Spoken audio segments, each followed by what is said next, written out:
Hello दोस्तों, मेरे channel geo politics with Rajeev Pandey पे आप सभी का स्वागत है।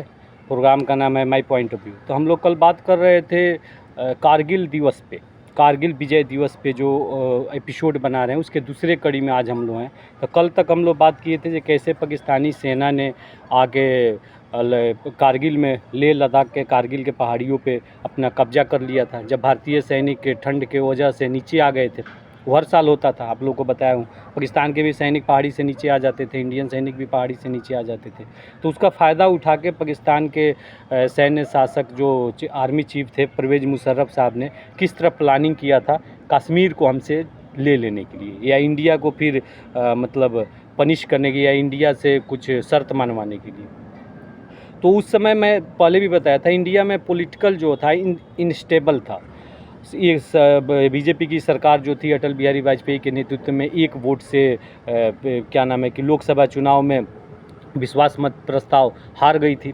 और जो प्रेसिडेंट थे मिस्टर KR नारायणन साहब, उन्होंने केयर टेकर प्राइम मिनिस्टर इनको नियुक्त किया था। उसी समय ये हो गई। तो 3 मई को जैसे मैंने बताया था कि गडरियो का जो स्पाई था वो आके आर्मी को बताया, इन्फॉर्म किया कि कारगिल की पहाड़ियों पे कुछ लोग हैं। तो उसे ढूंढने के लिए जो हमारे जस्ता गए 5 आदमी, 5 फौजी जिसमें ऑफिसर भी थे, उनको पाकिस्तानी सैनिकों ने मार दिया। अब इस अभी तक जो मामला थी वो फ़ौज टू फ़ौज ही चल रहा था। अब ये स्पाई आके आर्मी से बताया था और आर्मी इसको अपने ढंग से डील कर रहा था। अब ये बात आई न्यू दिल्ली, अब ये बात आगे पहुंची जी, ऐसी बात है। तो प्रधानमंत्री अटल बिहारी वाजपेयी जी ने सबसे पहले सर्वदलीय बैठक का एक आयोजन किया, जिसमें क्या नाम है opposition of leader Sonia Gandhi उस समय हुआ करती थी, कांग्रेस पार्टी की। सर्वसम्मति से मैं उस समय की पॉलिटिकल जो भी पर्सन थे उन लोगों को सैल्यूट करता हूँ कि सर्वसम्मति से सब लोगों ने प्रधानमंत्री जी को ऑथराइज्ड किया कि आप अपने ढंग से इस समस्या से निदान दिलाइए, बट हमें हमारी जितनी भी ज़मीन है 1 इंच भी हमारा इधर से उधर नहीं होना चाहिए। उसके बाद में मामला बढ़ा, मामला इंटरनेशनल हुआ। उसके बाद में इसमें वाशिंगटन के क्या नाम है कि इसमें वाशिंगटन इन्वॉल्व हुआ, इसमें मॉस्को इन्वॉल्व हुआ, ये सारे लोग इसमें इन्वॉल्व हुए। एक्चुअल में यह एक ऐसी लड़ाई थी, ये एक मतलब इतिहास में एक ऐसा युद्ध था जो कि सबसे ऊंची 18,000 फीट के ऊंचाई पे लड़ाई लड़ी गई थी। कारगिल की जो पहाड़ियों की ऊंचाई 18,000 फीट पे। और सबसे मज़े की बात यह है कि दोनों जो कंट्री थी न्यूक्लियर वेपन रखते थे। इससे पहले एक बार इतिहास में हुआ था 1969 या 79 में, चाइना और रूस के बीच में, सोवियत संघ के बीच में इस तरह का कॉन्फ्लिक्ट हुआ था। इसके बाद में 2 परमाणु शक्ति आपस में युद्ध के मतलब बॉर्डर पे अगर टकराने जा रहे हैं, या दूसरी बार यह मर्तबा इतिहास में दूसरी बार हुआ था, इससे पहले कभी नहीं हुआ था। और सबसे बड़ी बात है कि 98 में ही भारत ने 98 में भारत भी परमाणु संपन्न देश बना था, पाकिस्तान ने भी बना था। एक दिन पहले भारत ने परीक्षण किया, उसके बाद में पाकिस्तान ने किया। अब मामला इंटरनेशनल जो कम्युनिटी थी उसको डर था कि भाई ये दोनों कंट्री आपस में न्यूक्लियर वेपन ना यूज करने लगे। बहुत सारी समझौता हुआ।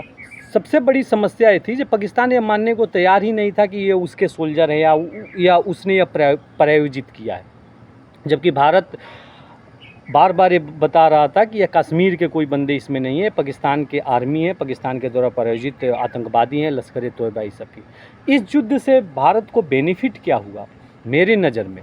जो सबसे बड़ी बेनिफिट हुआ कि भारत 50 सालों से जो इंटरनेशनल लेवल पे गीत गा रहा था कि पाकिस्तान आतंकवाद को फंडिंग करता है या इंडिया को अस्थिर करने की कोशिश करता है, तो लोग इस बात पे विश्वास शायद नहीं कर रहे थे।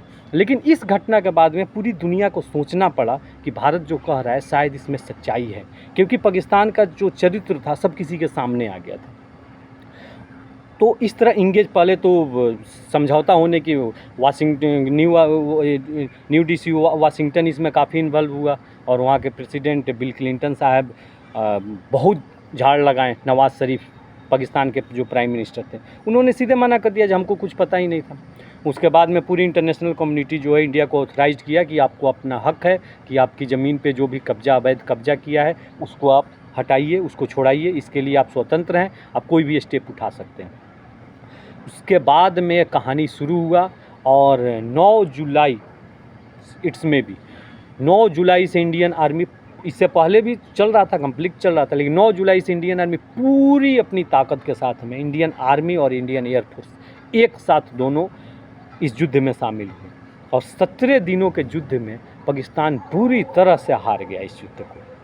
मतलब कोई सोच भी नहीं सकता था। पाकिस्तान की ऐसी बौखलाहट थी कि बताया जाता है इंटरनेशनल कम्युनिटी में, जब पाकिस्तान न्यूक्लियर वेपन मूव करने लगा बाघा बॉर्डर पे। हालांकि अमेरिकी सैटेलाइट ने इसे कैप्चर किया और अमेरिका तुरंत इसमें इंटरफेयर किया, मामला और आगे बढ़ जाती। कुल मिला के भारत इस कारगिल युद्ध में भारत के 527 जंबाज और सिपाही जो सोल्जर हैं आर्मी और एयरफोर्स या वीरगति को प्राप्त हुए। 1363 हमारे जंबाज जो भाई थे वो इंजोर्ड हुए और बताया जाता है कि पाकिस्तान के लगभग बेनजीर भुट्टो, वहाँ की एक्स प्राइम मिनिस्टर, उन्होंने अपने स्पीच में बोला था लगभग 3000 पाकिस्तान के सोल्जर मारे गए थे। आप इसी से अंदाज़ा लगा सकती है। हालांकि एक बात और है, एक्चुअल में 98-99 से इंडिया इकोनॉमिकल ग्रो करने लगा। इंडिया की इकोनॉमिकल जो अर्थव्यवस्था है 8% 9% की ग्रो कर रही थी। तो एकाएक इंडिया के पास उतना पैसा भी नहीं था, लेकिन एक विल पावर थी पॉलिटिकल हमारे लीडर के पास और पॉलिटिकल जो भी हमारे एलिट थी उनके पास, कि उसने इस युद्ध को लड़ा। बताया जाता है कि पर डे 2,50,000 गोले दागे जाते थे। 2,50,000 गोले पर डे दागे जाते। मिराज 2000, बोफोर्स तोप, इस सारे का यूज हुआ और 17 दिन चलने वाले इस युद्ध में भारत ने पाकिस्तान को एक बार फिर मैं इसलिए बोल रहा हूँ कि इससे पहले 47 में, 48 में, 65 में, 71 में बुरी तरह से हरा के फिर 99 में पाकिस्तान को बुरी तरह से हराया। और पाकिस्तान को मतलब एक हमारे अमेरिका में एक इंडियन एक प्रोफेसर हैं, वहाँ के कॉलेज यूनिवर्सिटी में पढ़ाते हैं और पॉलिटिकल एनालिटिकल भी हैं। उन्होंने अपने एक स्पीच में बोले थे, मैं सुना था कि एक्चुअल में जो पाकिस्तान की आर्मी है उसकी हेड क्वार्टर रावलपिंडी है। तो रावलपिंडी न्यू दिल्ली पे अटैक किया, लेकिन बुरी तरह से मात खाने के बाद में रावलपिंडी ने इस्लामाबाद पे अटैक करके कब्जा कर लिया। अब वो क्या कहना चाहते थे आप लोग समझ रहे होंगे।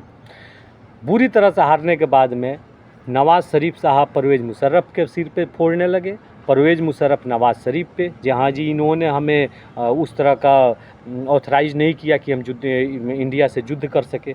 और इसका नतीजा यह निकला कि अक्टूबर 1999 में पाकिस्तान की आर्मी परवेज़ मुशर्रफ के नेतृत्व में कू का मतलब है कि इमरजेंसी लगाई, वहाँ पे मार्शल लॉ लगा और नवाज़ शरीफ साहब को अरेस्ट किया गया। उसके बाद में 10 साल लगभग 2008-9 तक परवेज़ मुशर्रफ वहाँ के सैन्य तनासार हैं।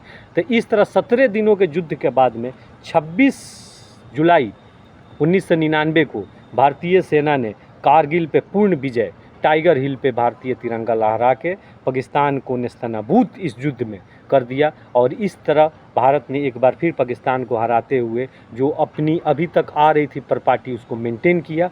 इसलिए हम लोग 26 जुलाई को कारगिल विजय दिवस के रूप में सेलिब्रेट करते हैं और तमाम शहीद भाई हमारे, चाहे वो आर्मी से हो या एयरफोर्स से हो या किसी और डिपार्टमेंट से हो, उनको हम लोग एक श्रद्धा सुमन अर्पित करते हैं अपने तरफ से कि उनकी शहादत ने हमारी अखंडता को मेंटेन रखा। और इंजोर्ड जो हमारे सैनिक हुए थे उनके लिए भी एक तरह से हम लोग प्रार्थना करते हैं कि जहाँ पर भी हों वो सुरक्षित रहें, खुशहाल रहें। तो यही है, दूसरी कड़ी में फिर किसी और सब्जेक्ट पे हम लोग मिलेंगे। तब तक अपना ख्याल रखिए। आप लोगों से रिक्वेस्ट है कि मेरी चैनल अगर आप लोग को अच्छी लगती है तो प्लीज़ चैनल को सब्सक्राइब करें, वीडियो को लाइक करें और बेल आइकन दबाना ना भूलें। नमस्कार, सुप्रभात।